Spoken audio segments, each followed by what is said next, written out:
You're listening to the Urban Sports Scene. I'm Wole, and welcome to our Baltimore Ravens recap show. Joining me is Bowie TV's Ravens beat reporter Carita Parks.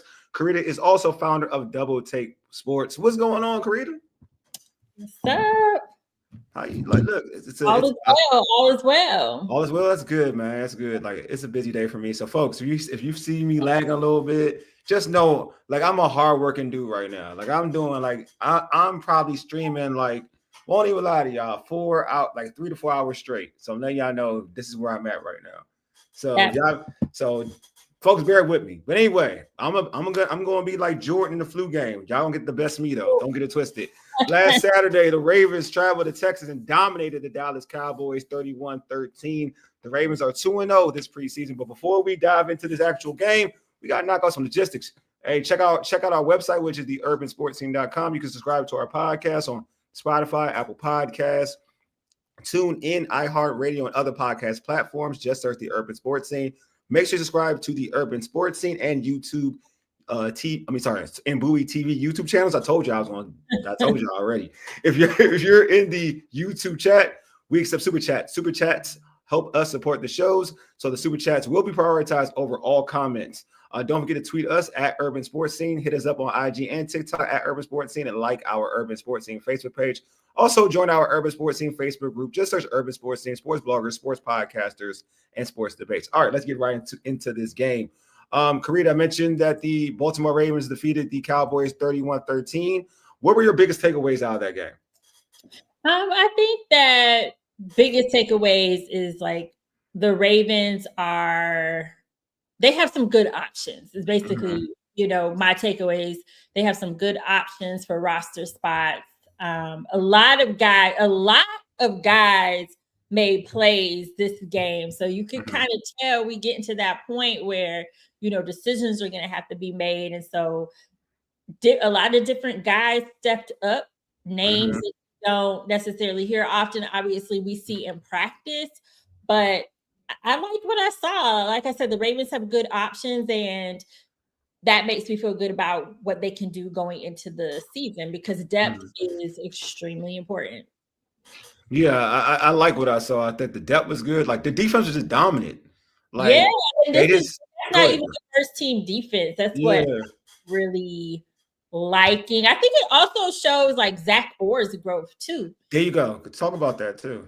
He's not even showing his full hand right now, but you can tell he has a better hand on the defense, and like they're making plays.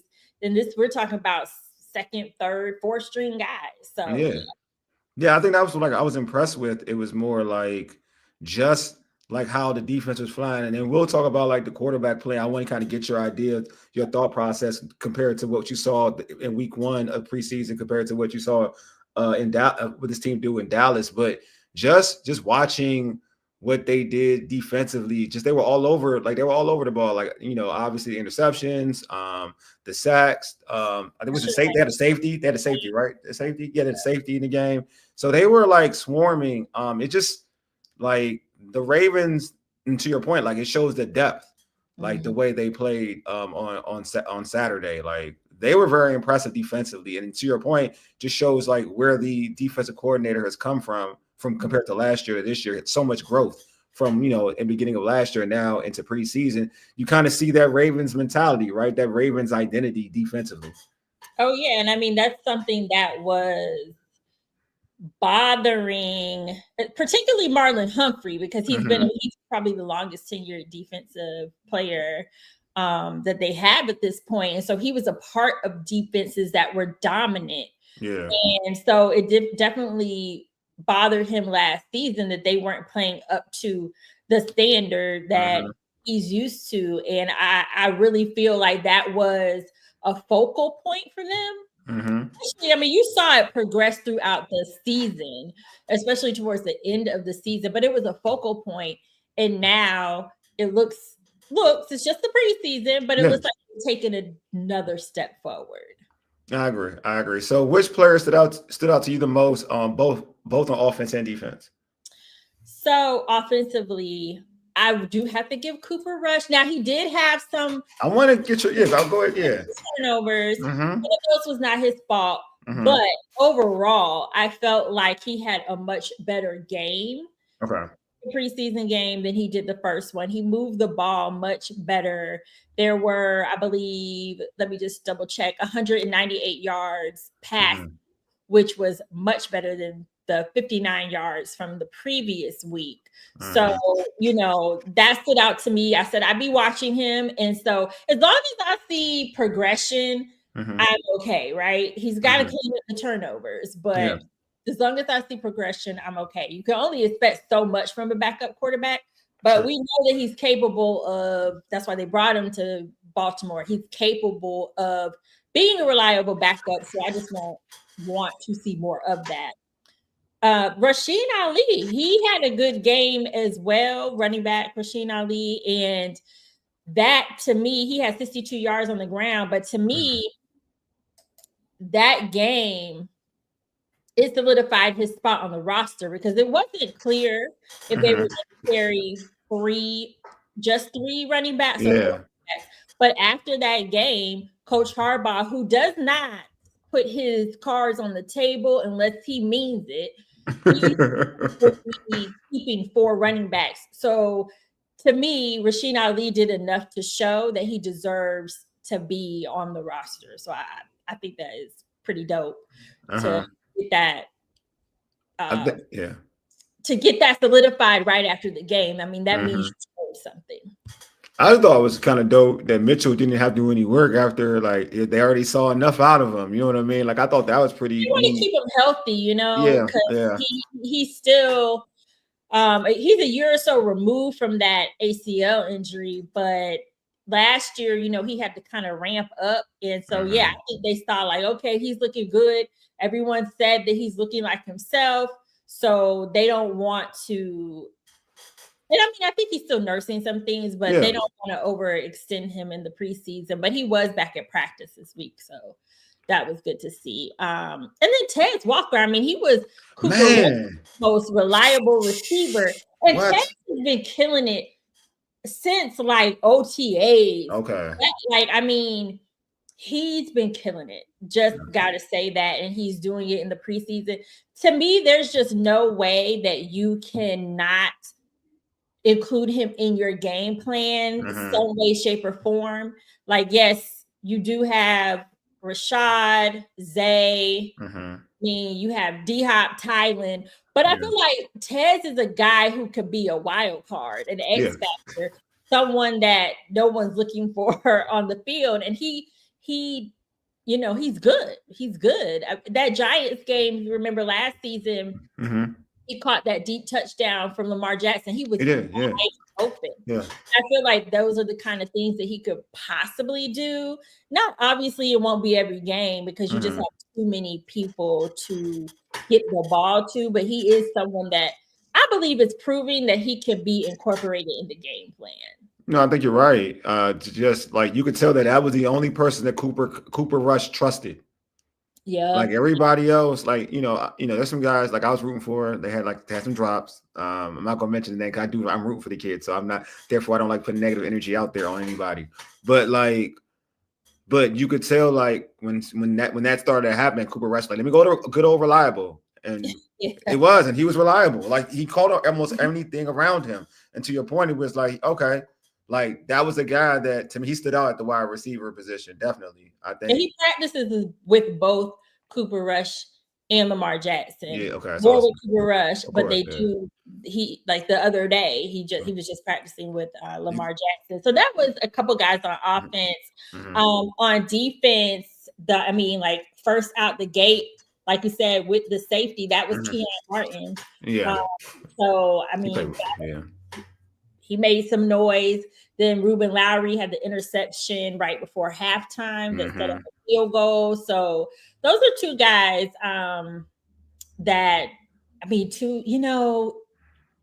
two guys that you haven't heard too much about throughout the season. I mean, Ruben Lowry, he's been doing things in practice, and Keon Martin too. Also, inside linebacker Jay Higgins, because I think he was like in the fourth quarter. I think he had 1 or 2 strip sacks, but that's what I'm saying. Like they have some good options to choose from. And the second preseason game showed that to me more than the first one. Yeah, I just thought that, in the first game too, but this time I felt like we saw a little bit more alignment between the offense and the defense. So yeah, I just, to your point, I just felt like the defense was so dominant, and I just want you to talk about the replacement, Tucker's replacement in Tyler Luke. I thought he kicked well. He's kicking well. Yeah. I think that it was so interesting because we talked to senior special teams coach Randy Brown. Mm-hmm. He's the one who scouted Tyler Luke. Okay. He's the one who's been working with Tyler Luke. But he did such a good job.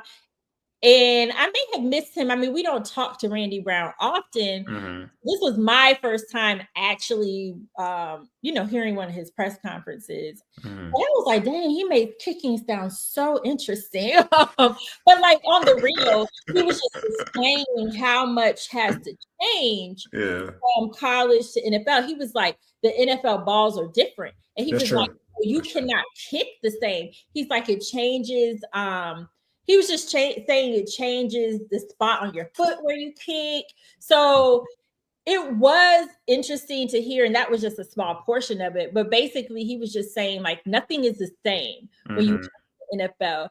So to me, that helped kind of understand that there will still be a learning curve, so to speak, with Tyler Luke.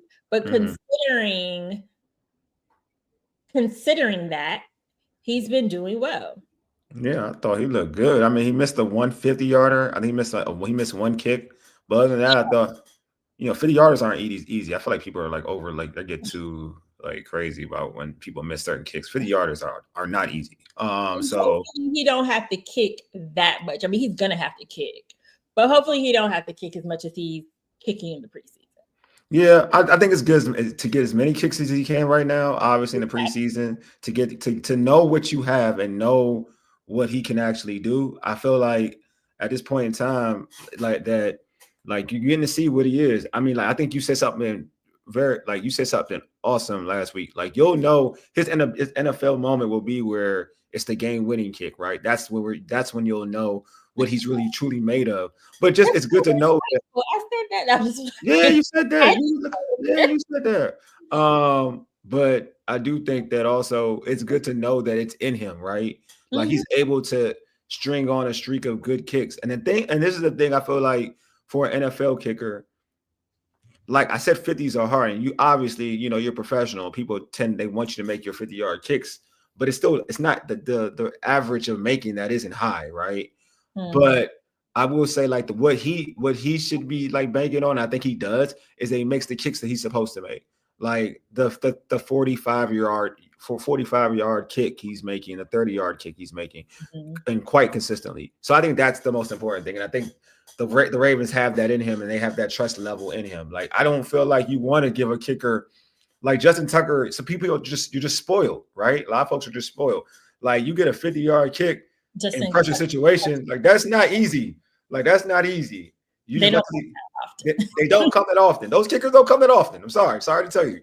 But if the Ravens can get him into the 40-yard range, then he's fine. You know what I mean? So well, one other thing I will say as it relates to Tyler Luke is we talked to him when he got drafted. Then there was like a long period we did not talk to him. Honestly, I think the first time we talked to him since he got drafted was after the stadium practice. So that's a long time we talked to him. But I didn't really have a sense of his personality or anything like that. But now that he's we're talking to him more and we're seeing more of him. He strikes me as a pretty confident young guy, not someone who is intimidated. So I like that about him because as a rookie and you're following someone like Justin Tucker, that can be intimidating, but I just don't get the sense that he's intimidated. Like he just seems to be out there having fun and having a good time and all of that. So yeah, what's going on, Big Magic? Yeah, I like him. I think if you're gonna like for his makeup, if you're going to replace Justin Tucker, I like the replacement. I think he fits it. I think he's good. He'll be fine. He has the potential to grow into, I think, a pretty good NFL kicker. So. Yeah, and again, you're following a dude who was like, truth be told, I'm not gonna lie to you, it wasn't all time. Probably could have been like the greatest all time. I won't say. No, I'm gonna say this in my lifetime of watching, and I don't really watch kickers. It's kickers. I'm not gonna lie to you, but like the most automatic dude I've ever seen in my life is Justin Tucker. Yeah, like everybody talks about Adam Vinatieri. Adam Vinatieri is fine, but Justin Tucker was the most like accurate kick I've ever seen in my life. Like I won't even like it didn't matter how far it was. Like you just trusted it would go in. Like you just trusted it. Last season when he was having his struggles, it was just weird. It was like, oh my gosh. Yeah. Because he was so perfect that other kickers, the same thing happens, people wouldn't be tripping, right? Facts. But Justin Tucker, it's like, oh my gosh. Yeah, that's what I'm saying. But it all makes sense now, though. So that's all I'm saying. It all makes sense because that wasn't Justin Tucker I'm accustomed to watching. Like he ain't missing no extra points. That I do know. Like Justin Tucker ain't missing no extra points. Right. I don't care if it's from the 30-yard line or from the 2-yard. He ain't missing no extra points.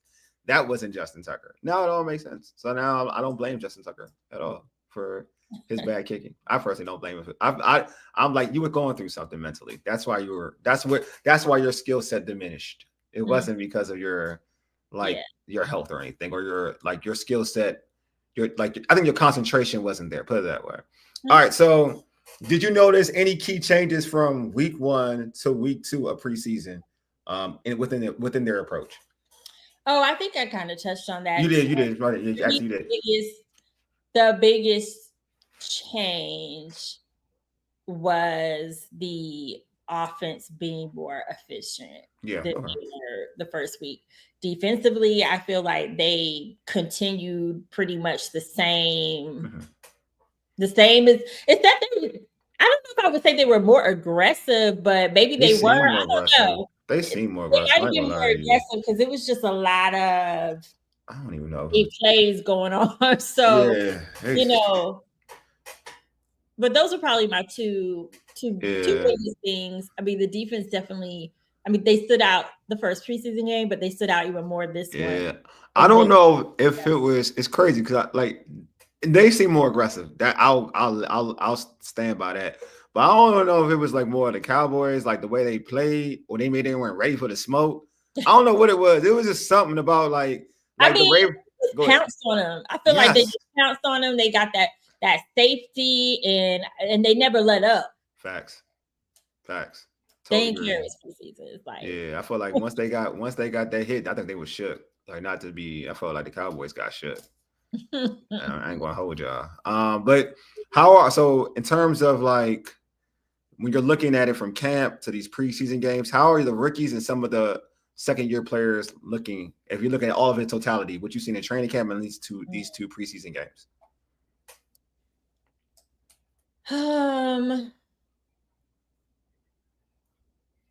I mean, rookie-wise, you have Malachi Starks. How is he looking for real? How is he looking for real, Malachi Starks? I mean, in practice, he does make plays. Got it. Okay. I liked him a lot. That's why I want to know. I liked him a lot coming out of college. No, he makes plays in practice. I'm just trying to think, but I still feel like for him, it's still a learning. He's still kind of learning the NFL. So I feel like you probably see a little bit of that still, but he's coming along. He's not striking me as I got you. Be concerned. So he's coming along. Trying to think who else do they have. What about Green? How does Green? Oh, Mike Green. He's definitely coming along. I mean, he good. He looked good in the Cowboys game. He did look good in the Cowboys game. He looked good. I ain't gonna lie to you. I really think that if he pans out how the Ravens think that he was going to pan out, they got it. I think so too. I ain't gonna lie to you. I'm getting Terrell Suggs vibes, like how he landed to them. I'm getting them vibes. I ain't say he's gonna be a Hall of Fame like Terrell Suggs, but I'm getting Terrell Suggs vibes. I think he's gonna be a beast. Yeah. the way he comes off the edge is just like, yeah, it looked different. It do look yeah. different. It look different. Magic be a big Magic. He a beast. I ain't gonna hold you. He a beast. Oh He boy, is a beast. Oh boy, yeah. is definitely a beast, bro. Like I will not hold. The other day in practice, I know I mentioned Trenton Simpson. He said and Webster too. He had a good play. Wester. Oh, Webster. He said Webster. Is it Webster? He means Wester. You mean he's got to be Wester? Or is he talking about something else?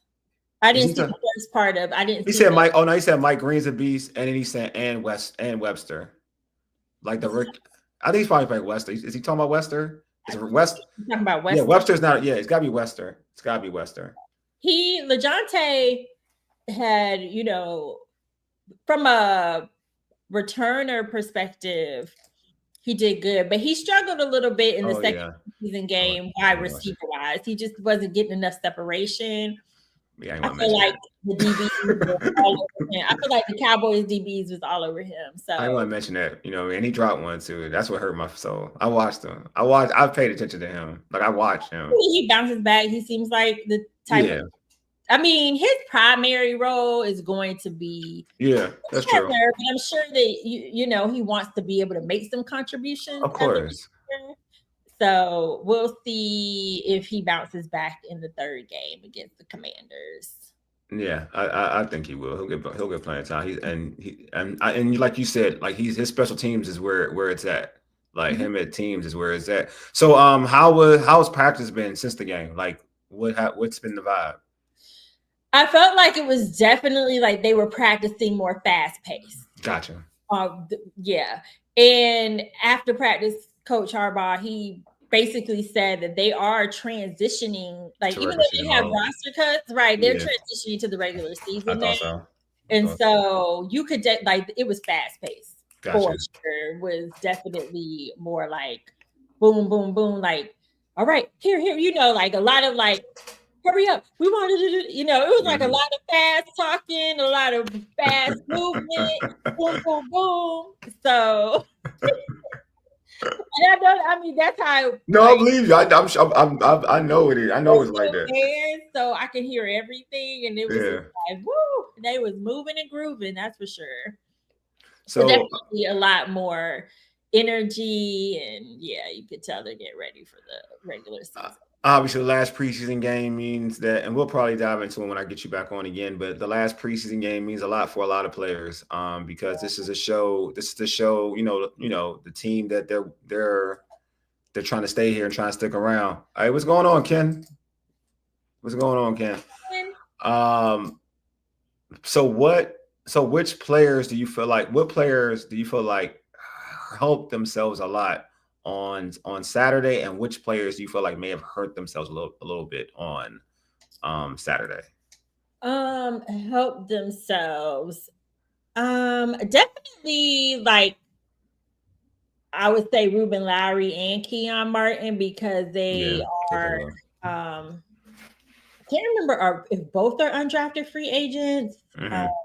Or just one of them. But either way it goes, I think that they put themselves like in a good position. I don't know if he hurt himself at all. I don't know if he hurt himself. But I will say, Bo Braid is a guy who made the team like kind of on the wire last year. And he was brought up in the post game, and coach was kind of like, it's a hard decision. He's one of those guys we have to make a decision about. Oh, wow. It was a little non-committal. Yeah, I got you. And I don't know if he's hurt himself, but people are playing. There's just guys playing better right now. And that all matters. No, I got you. It's crazy because I was watching the game and going off like stuff you told me about on the last show. So I'm a patron of David Ojabo. And I'm watching him and I'm like, you got to make plays every time you're out there. I feel like my man, and you didn't make a play. And I'm thinking to myself, like, I don't think you helped yourself. I'm glad you brought that up. The problem with David Ojabo, and I think that this has been the problem throughout his career, and some of that was injury, is the consistency. I just don't think they've gotten enough consistency out of him. So yeah, but we'll have to see. There's some guys who are injured, so that means roster spots could be available that wouldn't have been available. Yeah. Adisa Isaac, he's outside linebacker. Yeah. He got hurt during the game, but turns out he tore some ligaments in his elbow, so he's gonna have to get surgery. Oh, he's out for a while. Not a season ender apparently, but he's gonna be out for much longer than they anticipated. And so yeah, he's off to like a really just shaky start in general because he just keeps getting these injuries. So yeah, it's gonna be tough. I can't obviously when you go into this game, there's a lot of pressure. This last game, if you're on the bubble, it's a lot of pressure. And you see it, man. You see guys pressing like that. That the last game of the season is not the most prettiest game in the world because you could tell that people are stressing. But hopefully some of these guys, these young men, they flourish in the opportunity to kind of show coaches, well, at least one thing, put good work on film. So even if they don't land with the Ravens, they can land elsewhere. Exactly. And that's like really going to be the big thing is putting something on tape, like you said. So we shall see. We definitely shall see. So Carita, thanks for being on. Always appreciate you. You're so dope. Thanks for having me. You're so dope. You know what you're talking about, and I appreciate that. And you do great work as a reporter. Great interviews. I'm not gonna be redundant, but you know what I mean. Great, you know what I mean. Like great reporting work, great interviews. So before we end the show, so folks can check you out and check out like your great interview work, your content, whatnot. How can folks catch you on social media? How can they check out your content? Please plug away. Yeah, you can find all of my Ravens content on Bowie TV Sports. They're all of their platforms, YouTube, IG, mainly. Oh, X as well at Bowie TV Sports. You can also follow me at Carita C Parks. That is where you can find all of my work, including my Ravens content, as well as Double Take Sports, which is my own sports media company where we cover everything from WNBA to NBA, golf, all of that at DBL Take Sports on social media and dbltakesports.com. I just want to read something that Ken put out there, so give Ken some love. Says, my trust in Lupe is high. It should be. I think Lupe did pretty well. Big leg with a very good kicking coach and Randy Brown. Totally agree with you. Absolutely agree with that. Randy Brown is dope. Yeah, he said, expecting to at least challenge the level. Challenge the level Tucker kicked at for the last 3 years combined. Yeah, he was definitely a little different. I felt like the year before last was like really not his year, but yeah, definitely agree. I agree with that. His last few years in the league wasn't the same. He was getting older too. So. Yeah. It's hard to it's hard. I don't even like to say even him. I want to eliminate last year. Last year was like horrible, but even him before that, even though he wasn't the same Justin Tucker, he was still really, really good. He was still real good. But yeah, I do see it in this kid, though. I think this kid can be special. I do think this kid can be a Pro Bowl kicker. I'll put it out there. Special. I think he'll be a Pro Bowl kicker. I can definitely see that. But anyway, I appreciate Carita for being on, man. She's awesome. Again, please, y'all go to her socials to catch her content. Also, go to Bowie TV to catch her interviews and her reporting. At the Ravens camp and even at games and whatnot, her stand-ups at games. So go ahead and check her out. Also check her out at Double Take Sports. That her platform there, all great content in terms of all sports, man. You're talking about NBA, WNBA, golf. You know what I'm saying? I know I'm missing something else. What am I missing? Some college basketball. Jalen Holmes. Yeah. So please make sure you check her out. Anyway, man, appreciate y'all for pulling up. Appreciate Carita. Anyway, you've been listening to the Urban Sports Scene for ages. You dig? Deuces. We are out. Peace.